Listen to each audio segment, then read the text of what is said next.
Hi folks, and welcome back to the channel. Today I've got another top tips video for you, this time to help you organize your financial life. Let's get intentional.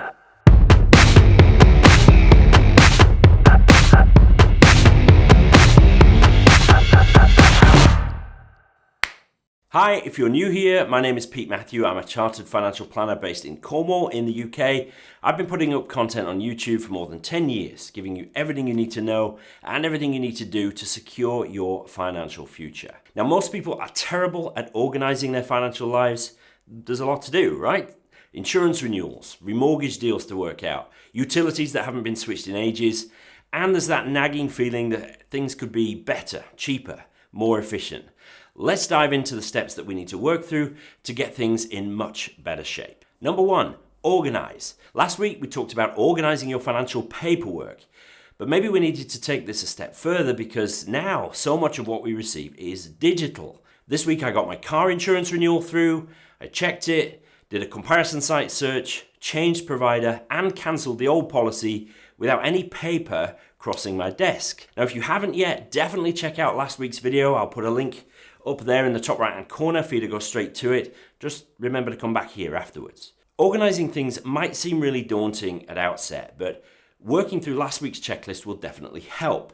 And once you have things tidy in a paper filing system, a digital one, or more likely both, then you can move on to the next step. Step 2, summarize. You can make your life much easier by summarizing your personal finance plans and all the other stuff in one place. Think of it as a dashboard that you can refer to often, knowing that the key information is on there for easy reference. Take your utilities for an example. Write a list of which utilities are served by which provider. Note the contact details, the amount of the direct debit. Do the same for pensions, investments, car insurance information. I do this in the amazing Notion app, where both Joe and I can see it and refer to it as necessary. I'm a nerd, and I'm not afraid to admit it. So if there is a software way of doing it, then I'm all over that. But this could just as easily be a notebook or a set of loose pages with the information on. Number 3, mark your calendar. While you're creating your summary, make a note of certain dates. You know the kinds of things that I mean. Car insurance renewal dates, as well as MOT and service due dates. End dates for your utility deals or your mortgage rate. Things like that. Mark these dates on your calendar so that you can address the things which are linked to each date. Better still, mark your calendar 2 or 3 weeks before the due dates with a note of when the renewal date actually is so that you can be prepared ahead of time. For something like a remortgage, which might take a while to organize, mark your calendar 2 to 3 months ahead of time. Use your calendar as an organizational tool to help you stay on top of things. Let me take 10 seconds here to thank my sponsors, 7 Investment Management, for continuing to support the show. Check out what they're up to at 7im.co.uk. Step 4, update your contact details. When you were going through all your paperwork, whether it was physical or digital, you might have noticed that some details were incorrect, and I've seen it happen countless times. Incorrect details can lead to lost pensions,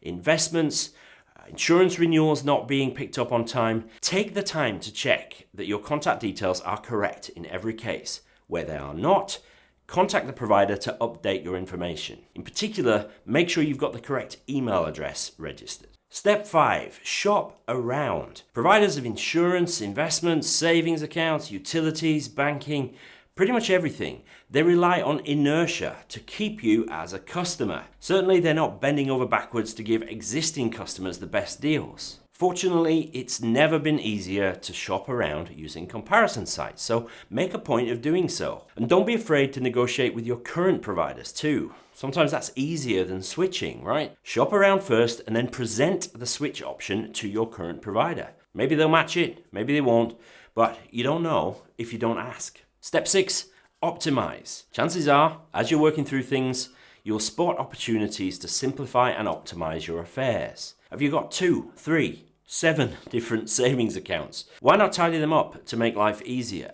The same applies to investments, pensions, and loads more besides. Maybe you can save money by getting your gas and electricity from the same provider. 1 bill instead of 2. Look for ways to simplify things.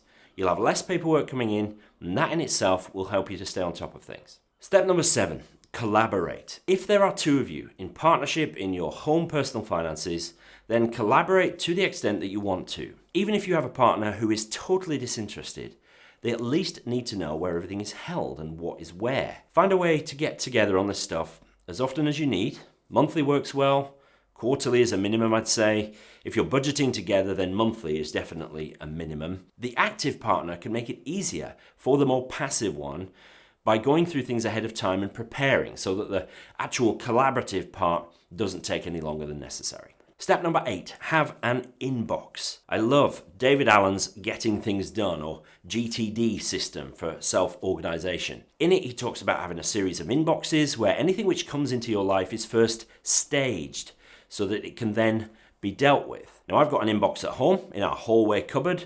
When post comes in and I don't have the time to deal with it immediately, it goes into the inbox, and that saves it getting spread all around the house. I do the same thing with my email. I actually use my inbox as an inbox instead of a massive I can't or I don't want to decide what to do with this email box. I like to get to inbox 0 every day. How do you get stuff out of your inbox when it arrives? Well, step number 9. Ask the GTD question. GTD stands for Getting Things Done, and the system suggests that you ask a simple question of anything that comes to your notice, anything that lands in your inbox. The question is this: is there anything you need to do with this email, this piece of paper? If the answer is yes, then either do it now or defer it to a later date, making a note in your calendar so you don't forget. If no, then you either file the document or the email, or you destroy or delete it. This is a significantly more powerful approach than it sounds. Simply asking, is there an action pertaining to this document? Is there something I need to do? Which is a binary answer, right? The answer is yes or no. Well, that means you can deal with that thing immediately with very little mental effort. Highly recommended. I love GTD. And finally, number 10, in organizing your financial life, review annually. Really, this point is a trail for next week's episode where I'll be giving you an annual financial review checklist. It's really important not to let things drift. Making a point of sitting down once a year to take a look at everything will do wonders for your finances and, even more importantly, for your peace of mind. There is nothing worse than that nagging feeling of not quite being on top of everything. And sometimes just the thought of the amount of work it might take to get everything in place is itself a barrier to doing so. But if you worked progressively through the checklist and last week's, you'll have done the hard work in bite-sized pieces over time. And then the annual review will be a walk in the park as a result. So stay tuned for that next week. A few comments in, as usual. This one from Ben. Hi Pete, great video. I thank you. Is it worth transferring your old pensions into a SIP? Ben, that's just too big a question for a quick comment here. I did do a video though called Should I Tidy Up My Pensions? I'll put a link to that up here. There's a podcast also linked from that. You can always check for stuff like this in the Learning Centre on the MeaningfulMoney.tv website. This one from the Lord Willis. Hi Pete, I'm soon to be graduating and it looks like I'll have opportunities to work abroad. Very cool. Do you have any information or know any good sources for building pensions while away from the UK?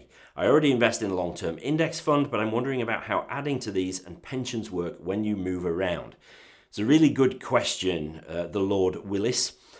Not really my specialism, I have to say. You certainly won't be able to pay into a UK pension while you are offshore, but I would suggest you seek advice on this really, because it's quite important, depends where you are in the world. One person really to check out is my friend Ben, who runs a YouTube channel and a podcast, pretty new but doing great things, called the Expat Blueprint. I'll put a link to his channel up there. Definitely get in touch with Ben, he's very cool, I'm sure he'll help you if he can. And then one from Phil, what no shots from the third camera angle?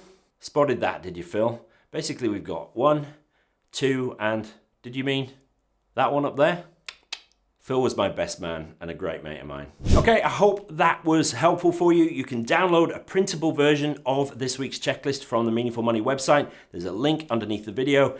If it's been useful, hit the like button. Please subscribe to the channel and click the little bell to get a notification when we put a new video up. It really, really helps, so thank you in advance, and I will see you in the next video.